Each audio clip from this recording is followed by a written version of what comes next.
and to give everyone the opportunity to be able to live their own best lives, create their own best legacies, pass something off to their children and to their grandchildren. Give them an opportunity to have their ambition and their joy actually meet at some point. And that is going to start with investing in registered apprenticeship programs.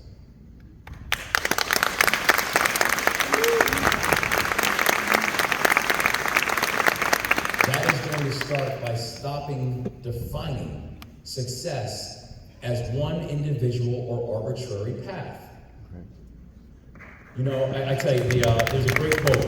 There's a great quote by Albert Einstein, which he said, you know, if you tell a fish that the definition of genius is climbing a tree, then that fish will always feel insufficient. Understanding that we're all going to have different paths. And that's okay. I had different paths. Where I know I wear three things on me every single day. And I wear them is not just a reminder of how important they all are, but also a reminder that each of those things have fundamentally made me better. The first thing is my dog tags, which you can kind of hear them. I'm not taking my clothes off.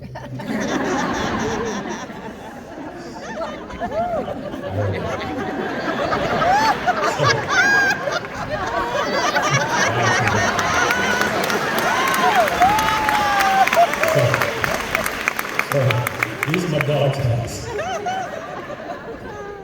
And I got these when I was 17 years old, when I first joined the military. I was too young to sign the paperwork, because I was only 17. My mother had to sign the paperwork for me. And but after my teenage years, she would sign whatever paperwork that they put in front of me. But I wear these because it is a consistent reminder to me of the role that the military played in my life and continues to play. But also the fact that while it was a different path from some of my peers and it was a different path from some of my friends, that was my path. The second thing is my wedding ring. I have been married to my best friend for 16 years now.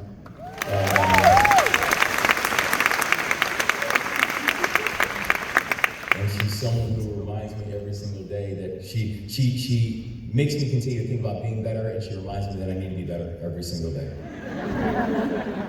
And and the third thing is the ring from my 2-year college. And the reason I wear this is because, you know, when people say, well, you ended up graduating from Johns Hopkins and you got a Rhodes Scholarship and you went to Oxford, and they're like, and you wear the ring from your 2-year college. I say, yeah, because that's my foundation. And you don't understand anything. You can't understand anything about my journey if you aren't willing to acknowledge and support my foundation. Right? We all have our different pathways. We all have our different journeys. We're all just like our fingerprints. We're unique. And we celebrate that uniqueness. And the reason that we invest in these type of platforms is we want every single person in our state to know that your journey is respected, your journey is supported, and your journey is yours. And you should be proud of that. So whether that individual journey means that you're going to explore a career in carpentry, or a career in HVAC, or healthcare, or the iron trade, or any number of pathways that will support our apprenticeships, we need you. And you are the foundation of everything that's going to make our state successful. We need you to embrace that, and we need you to be proud of it. And we need to change this narrative that in order to be successful, that every single one of our students need to attend a 4-year school, because it's just not true.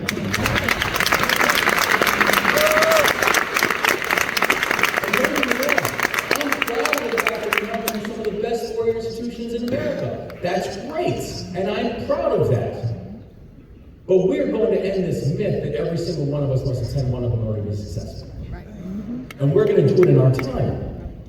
Because right now, over 11,000 legislative apprenticeships are becoming a part of Maryland's high-skilled workforce through our apprenticeships, because I will celebrate that as much as I will celebrate any four-year school.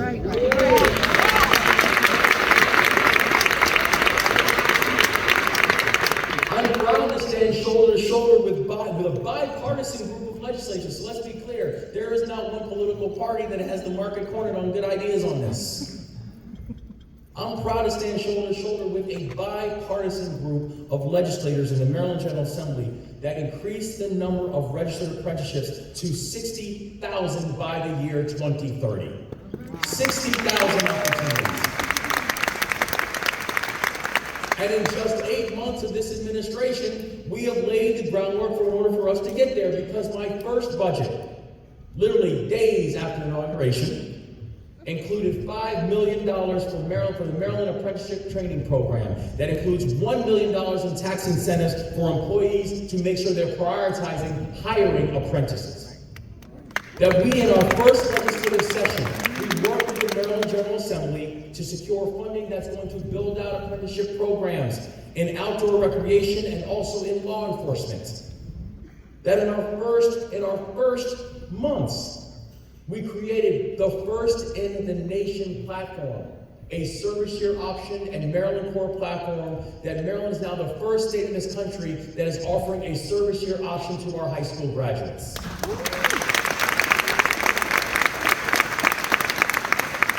And I tell you right now, while Maryland is the first, it ain't gonna be the last. Because service will help to save us. We've got to be a state that gets to know each other now. We've got to be a state that serves together. In this time of this political divisiveness and vitriol, in this time where every single conversation seems to start with an idea of where politically are you? What's your political party, as if it's some sort of birthright fiefdom? Where people somehow seem to care more about where the idea came from than is it a good idea. I believe deeply that service is going to save us. That Maryland is going to be a state that will get to know each other, and we're going to get to know each other because we're going to work together. We're going to get our hands dirty together. We're going to explore every single part of our state. We're going to get to know each other as people and not as numbers. And when we do that, we are not just going to build the infrastructure for our future, we are going to save our souls. That's why this work is important.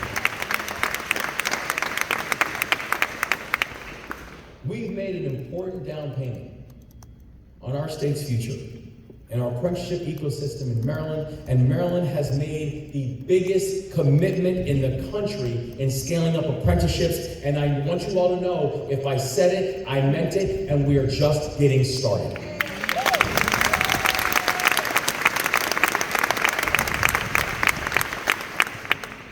But this work really does start with all of you. And that's why I'm so proud to be here today and so proud to work with you every day. Because without you, none of this is real. You're the fuel. You are the foundation. You are the ones who are working in our communities every single day. You are the ones who are not just helping to set the vision, you're helping to set the pace. And you're the reason that this state is going to win. And so whether you are from the Department of Labor or a local workforce development program or a regional workforce council, you are the reason that we're going to win this fight. And by the way, I do want to give a special shout out to the leaders from Maryland's 32 different American job centers that are providing Marylanders with support that they need.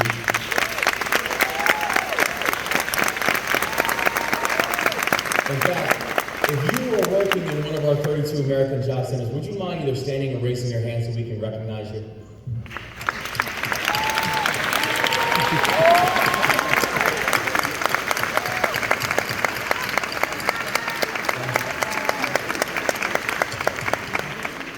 And by the way, you know what, and I'd be remiss if I also didn't give a special shout out. Secretary Portia Wu is a rock star.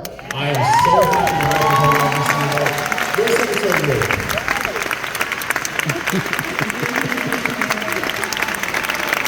Maryland, how lucky are we that that's our Secretary of Labor? And how lucky am I that I get a chance to work with her every day? And this remarkable team.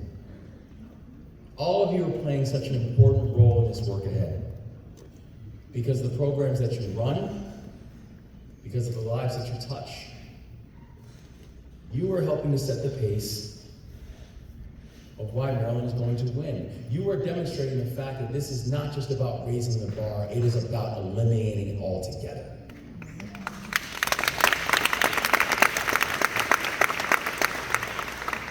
Now, as many of you know, that there are some fiscal headwinds that we're facing ahead. We've been talking about it from the first time we came in, about how exactly to get our economy going again. The fact is that over the past 4 years, Maryland's economy has not kept pace with our neighbors. That Maryland's economy right now is the same size as it was 4 years ago. Maryland's economy has grown by 0.2% over the past 4 years, while the average state around the country, their economies have grown by 7.5%. We are currently ranked 47th in economic momentum. That shouldn't be Maryland. That shouldn't be us. And I can tell you right now, in our time together, it won't be. But it won't be because of you all.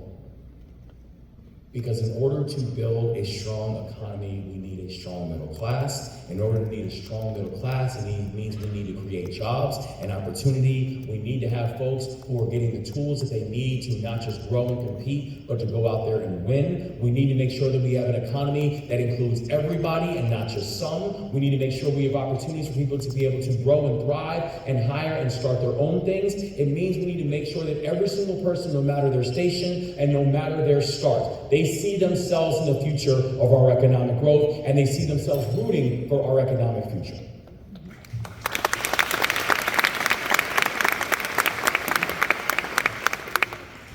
And so to do that, the answer then becomes very simple. It means we get to work. It means we compete. I am very competitive by nature. And I acknowledge that, and every single governor in the country has learned that very quickly. But I'm not competitive and I'm not hopeful on falsehood. The reason that I'm hopeful is I got you. I'll put you against anyone else in the country. I will put this team against anybody else because you know what it means to fight. You know what it means to really grit it out. You know what it means to build. You know what it means to have vision. And most importantly, you know what it means to leave no one behind. And if we do that, Maryland, if we can build with an intentionality of making sure that we're leaving no one behind in this conversation, it's our time. And it's our decade. And I could not be more proud to be on this journey as your colleague and partner. So bless you all. Thank you for all you continue to do. And let's go build and let's go. Thank you.